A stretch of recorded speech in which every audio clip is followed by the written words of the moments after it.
नेताजी सुभाष चंद्र बोस का जन्म 23 जनवरी 1897 को ओडिशा के कटक शहर में हिंदू बंगाली कायस्थ परिवार में हुआ था। उनके पिता का नाम जानकीनाथ बोस और मां का नाम प्रभावती था। जानकीनाथ बोस कटक शहर के मशहूर वकील थे। उनके परिवार को कोलकाता का एक कुलीन परिवार माना जाता था। प्रभावती और जानकीनाथ बोस की कुल मिलाकर 14 संतानें थीं, जिसमें 6 बेटियां और 8 बेटे थे। मात्र 15 वर्ष की आयु में सुभाष चंद्र बोस ने विवेकानंद साहित्य का पूर्ण अध्ययन कर लिया था। 1915 में उन्होंने इंटरमीडिएट की परीक्षा बीमार होने के कारण द्वितीय श्रेणी में पास की थी। 49वीं रेजिमेंट में भर्ती के लिए उन्होंने परीक्षा दी, किंतु आंखें खराब होने के कारण उन्हें सेना के लिए अयोग्य घोषित कर दिया गया। किसी प्रकार स्कॉटिश चर्च कॉलेज में उन्हें प्रवेश मिला, किंतु मन सेना में ही जाने का रहा था हमेशा से। खाली समय का उपयोग करने के लिए उन्होंने टेरिटोरियल आर्मी की परीक्षा दी और फोर्ट विलियम सेनालय में रंगरूट के रूप में प्रवेश पा लिया। फिर ख्याल आया कि कहीं इंटरमीडिएट की तरह बीए में भी उनके नंबर कम ना आए।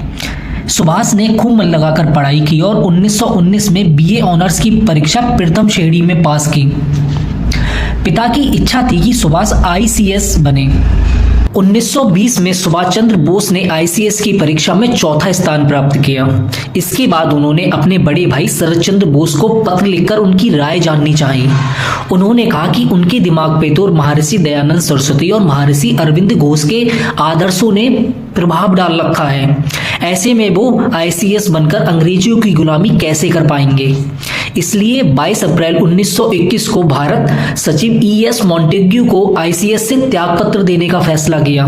1921 में सुभाष चंद्र बोस भारत लौटे और भारतीय राष्ट्रीय कांग्रेस से जुड़ गए। यहाँ उन्होंने चित्तरंजन दास के साथ मिलकर कांग्रेस की गतिविधियों में सक्रिय भाग लिया। उनका ध्यान पूरी तरह ब्रिटिश साम्राज्य से मुक्ति प्राप्त करने पर था। बोस ने महात्मा गांधी के अहिंसक आंदोलन के मुकाबले अति आक्रामक दृष्टिकोण अपनाया और भारतीय राष्ट्रीय कांग्रेस में भी एक मजबूत स्थिति बनाई। सुभाष चंद्र बोस का स्वतंत्रता संग्राम में सक्रिय भाग लेने के कारण उन्हें ब्रिटिश अधिकारियों द्वारा कई बार गिरफ्तार भी किया गया। उन्हें 1921 में पहली बार कारावास भेजा गया और बाद में 1930, 1932 और 1934 में भी गिरफ्तार किया गया। जेल में उनका समय भारतीय स्वतंत्रता संग्राम की दिशा तय करने में मददगार साबित हुआ। 1933 में सुभाष चंद्र बोस यूरोप गए, जहां उन्होंने ब्रिटिश साम्राज्य के खिलाफ विभिन्न देशों में भारतीय स्वतंत्रता संग्राम के लिए समर्थन जुटाने की कोशिश की। यहाँ उन्होंने कई देशों के नेताओं से मुलाकात की और स्वतंत्रता संग्राम के लिए अंतर्राष्ट्रीय समर्थन प्राप्त करने की दिशा में काम किया। 1937 में सुभाष चंद्र बोस ने ऑस्ट्रिया में एक महिला से विवाह किया। उस महिला का नाम एमिली था, जो बोस की साथी थी और विश्वास पात्र थी। 1938 में सुभाष चंद्र बोस को भारतीय राष्ट्रीय कांग्रेस का अध्यक्ष चुना गया। उन्होंने इस पद पर रहते हुए कांग्रेस की कार्यप्रणाली में कई सुधार किए, अधिक आक्रामक तरीके से स्वतंत्रता की लड़ाई लड़ी। उनकी अध्यक्षता में कांग्रेस ने ब्रिटिश साम्राज्य के खिलाफ संघर्ष को तेज किया।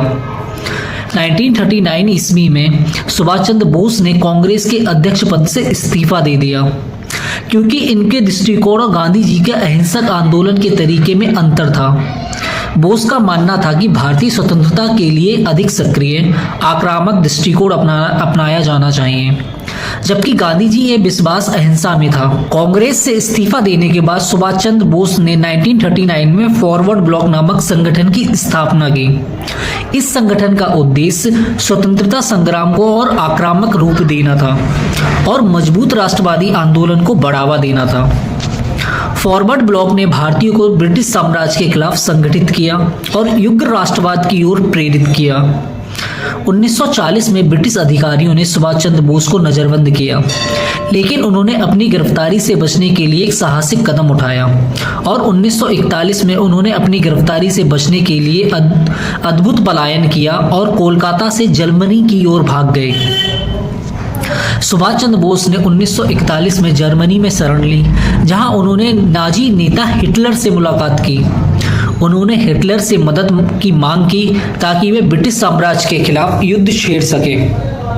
हालांकि सहयोग बहुत प्रभावी साबित नहीं हुआ, क्योंकि हिटलर के साथ उनकी रणनीतिक मुलाकातें बाद में विवादास्पद हो गई थीं। सुभाष चंद्र बोस ने जापान के समर्थन से 1943 में भारतीय राष्ट्रीय सेना INA का पुनर्गठन किया। जापान के साथ मिलकर उन्होंने दक्षिण पूर्व एशिया में भारतीय स्वतंत्रता संग्राम को आगे बढ़ाया। हालांकि ये अभियान कभी सफल नहीं हो सका। 18 अगस्त 1945 को ये खबर आई कि सुभाष चंद्र बोस का विमान ताइवान में दुर्घटनाग्रस्त हो गया है और उनकी मृत्यु हो गई है। हालांकि उनकी मृत्यु को लेकर कई विवाद हैं और कुछ लोग मानते हैं कि वे दुर्घटना में बच गए थे और कहीं छिपकर अपना जीवन व्यतीत कर रहे थे। उनकी मृत्यु के बाद कई सिद्धांत सामने आए, जिनमें उनकी मृत्यु के बारे में भ्रम फैलाया गया। सुभाष चंद्र बोस की मृत्यु के बाद भारतीय सरकार ने उनकी मृत्यु की सच्चाई जानने के लिए विशेष जांच कमेटी बनाई। इस कमेटी ने इस घटना पर कई रिपोर्ट्स तैयार की, लेकिन बोस की मृत्यु के बारे में कोई अंतिम निष्कर्ष नहीं निकल सका। आज भी सुभाष चंद्र बोस की मृत्यु के बारे में विभिन्न सिद्धांत मौजूद हैं।